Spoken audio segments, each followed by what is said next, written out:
Bonjour à tous, j'espère que vous allez bien. Écoutez, on se retrouve aujourd'hui pour faire un peu le débrief du match qui a lieu entre l'AC Milan et Sassuolo.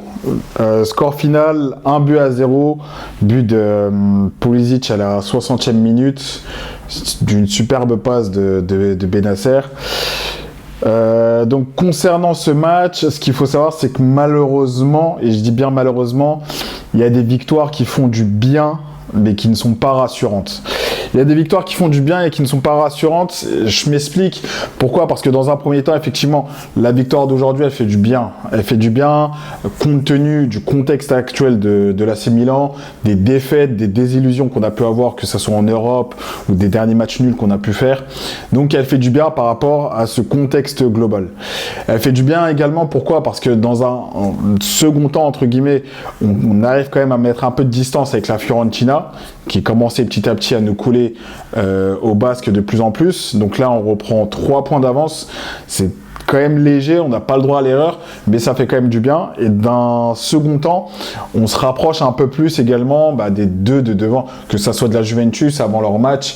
On est à 4 points de la Juventus et on est à peu près à 7 points, ou un peu plus. On a un peu plus de 8 ou 9 points de l'Inter Milan. Parce que l'Inter Milan, ils sont là, je crois qu'on est à 36. Et l'Inter Milan sont à 45. Donc ça fait du bien parce que voilà, il n'y a pas beaucoup d'erreurs, enfin il n'y a pas beaucoup de distance. On essaye d'amoindrir la distance un maximum, tout en sachant qu'ils ont fait match nul en plus, l'Inter Milan. Donc ça fait toujours plaisir de profiter de leur match nul pour que nous, sur le côté, nous ayons des victoires. Donc à ce niveau-là, c'est du positif. Mais sur l'aspect où c'est pas forcément rassurant, c'est surtout, ça va être sur l'aspect du collectif en fait, du collectif et de la mentalité du collectif et de comment est-ce qu'on joue ensemble. Parce que j'ai l'impression, je sais pas, vous me direz dans les commentaires, mais j'ai l'impression que on a du mal à jouer ensemble. J'ai l'impression qu'il y a une cassure, qu'il y a une cassure qui a eu, parce qu'en fait, on est des individualités sur le terrain, mais la sauce, elle a du mal à prendre. Des fois, on voit que les enchaînements, ils sont pas forcément fluides. Il y a beaucoup de jeux à arrêter. Il y a beaucoup de personnes qui marchent. Il n'y a pas beaucoup d'énergie. Il n'y a pas beaucoup de vitesse de transition, comme on pouvait un peu quand même le trouver en début de saison, ou même l'année dernière. Mais là, j'ai l'impression que le jeu est vraiment arrêté. Et je sais pas, il y a quelque chose qui est en train de se perdre au fur et à mesure. Donc, je sais pas si, entre guillemets, les joueurs, c'est une fatigue des joueurs, ce qui pourrait se comprendre et s'expliquer parce qu'ils ont quand même enchaîné pas mal de matchs, ou est-ce que c'est plutôt un mécontentement du système tactique ou même avec l'entraîneur. Donc ça, malheureusement, ça on pourra pas le savoir, mais en tout cas sur le terrain, malheureusement, c'est des choses qui se remarquent, c'est des choses qui se voient, qui se remarquent, et surtout lors de ce match, j'aimerais féliciter surtout 3 personnes. Dans un premier temps, McMinian, parce qu'il a fait un bon match. Les arrêts qu'il a dû faire, il était là pour les faire. Il était quand même rassurant, que ça soit sur les bonnes sorties, que ça soit sur les prises de balles, que ça soit sur les relances. Il a vraiment fait le job. Secondement, j'ai quand même bien aimé le match de Florenzi. Florenzi, c'était quelqu'un que je pouvais beaucoup critiquer en début de saison et même un peu l'année dernière, parce que je le trouvais un peu fébrile, j'ai l'impression qu'il avait un peu du mal sur ses appuis, etc. Mais honnêtement, plus le temps passe et plus j'ai l'impression qu'il prend vraiment confiance en lui. Donc honnêtement, sur Florenzi, je commence vraiment à me refaire à l'idée que il apporte vraiment du bon. Et en plus, à la fin du match, on voit qu'il rassemble les joueurs, qu'il essaye de discuter, mais une bonne vibes. Donc honnêtement, il a une bonne mentalité. C'est un joueur que je commence à apprécier de plus en plus. Et ensuite, secondement, le joueur vraiment qui sort du lot aujourd'hui, pour moi, c'est Bennacer. Honnêtement, il y a un Milan avec Bennacer et un Milan sans Bennacer. Ça, c'est clair et net.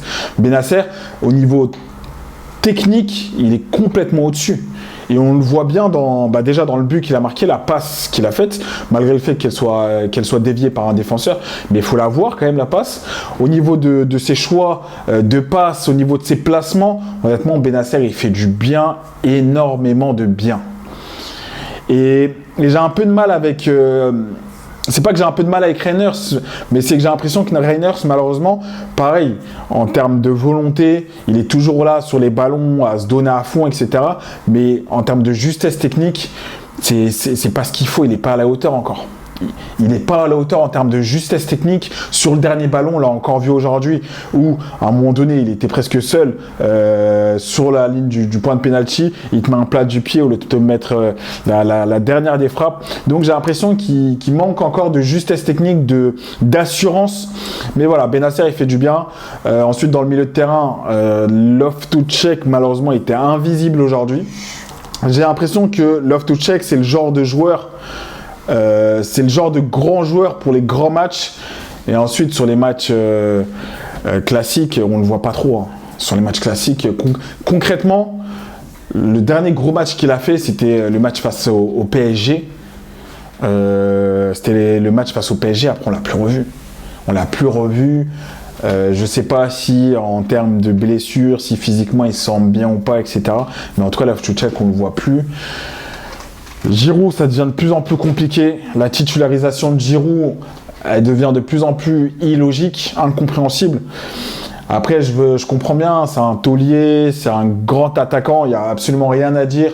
Mais il faut quand même laisser de plus en plus de place, je pense, à Jovic pour qu'il se fasse une place dans ce collectif, dans cette attaque qui trouve ses marques. C'est pas en lui laissant des petits bouts de match au fur et à mesure qu'il va gagner en confiance. C'est vraiment en le faisant confiance dès le début d'un match, le mettre titulaire et voir ce que ça donne, et au fur et à mesure du match, et essayer de changer, soit en rentrant en Carrefour ou soit en rentrant Olivier Giroud en super sub. Mais voilà, donc là c'était vraiment le dernier match de l'année. Ça fait du bien de terminer cette saison, enfin cette année plutôt, sur une victoire. Après voilà, quand je regarde un peu les commentaires, quand je regarde un peu sur les réseaux, je trouve qu'on est quand même assez dur avec le Milan. Pourquoi? Je m'explique. Parce que déjà, dans un premier temps, il ne faut pas oublier d'où est-ce qu'on vient. On vient des fins fonds, on vient des abysses. Vous voyez, vous vous souvenez en 2017, vous vous souvenez en 2017, 2018, 2019. Donc on vient de loin, Pioli, il a fait un bon travail. Faut pas cracher sur la soupe tout de suite, en tout cas, il a fait un bon travail. Voilà, donc on vient de loin, tout en sachant que cette année, on a complètement refait presque à neuf le collectif. Voilà, ce qui fait que sur le milieu de terrain, il n'a rien à voir avec le milieu de terrain de l'année dernière. Même en défense, il y a beaucoup de remaniements un peu défensifs. Voilà, moi je suis pas forcément inquiet. Pourquoi? Parce que c'est une nouvelle équipe qui cherche ses marques. Donc là, faudra simplement être un peu plus indulgent avec l'AC Milan. Là, cette année, il ne faudra pas s'attendre à grand chose. Le Scudetto, j'y crois de moins en moins. J'espère vraiment que la Juventus ira le récupérer à la place de l'Inter. Mais voilà, le Scudetto, j'y crois de moins en moins. Je pense qu'on a quand même les capacités de s'hisser dans les 4 premiers pour aller récupérer une place en Ligue des Champions. Au niveau de la Ligue Europa, j'ai pas forcément envie de trop m'avancer pour l'instant. Parce qu'aujourd'hui, on a bien vu, hein, face à un 16e, parce que là, Sassuolo, ils étaient 16e de Serie A, on a bien vu comment on galère. Donc là, face à Rennes, qui est dans les mêmes alentours en Ligue 1, donc on ne sait pas du tout comment ça va se passer, surtout que ça va être un match de coupe. Donc sur les matchs de coupe, généralement, nous, en tant que grands joueurs, enfin en tant que grande équipe, on aura plus à perdre qu'un Rennes qui n'aura rien à perdre, donc il va tout donner. Donc voilà, c'est surtout sur ça où il faudra faire attention. Et au niveau de la Coupe d'Italie, pareil. Là, on a vu, de toute façon, on a vu Naples ce que ça a donné. On a vu également l'Inter ce que ça a donné. Donc, il faut sous-estimer personne. Mais je pense quand même qu'il y a de la place pour faire un bon parcours, que ça soit en Ligue Europa et que ça soit en Coupe d'Italie. Voilà. Donc, j'espère que ça va le faire, tout en sachant qu'en février, en janvier, on aura des grands matchs, des grandes rencontres. Surtout, on va rencontrer la Roma, pareil.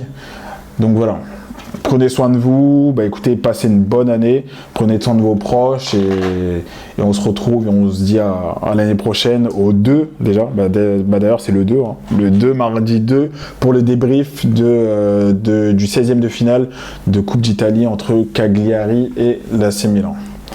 Ciao.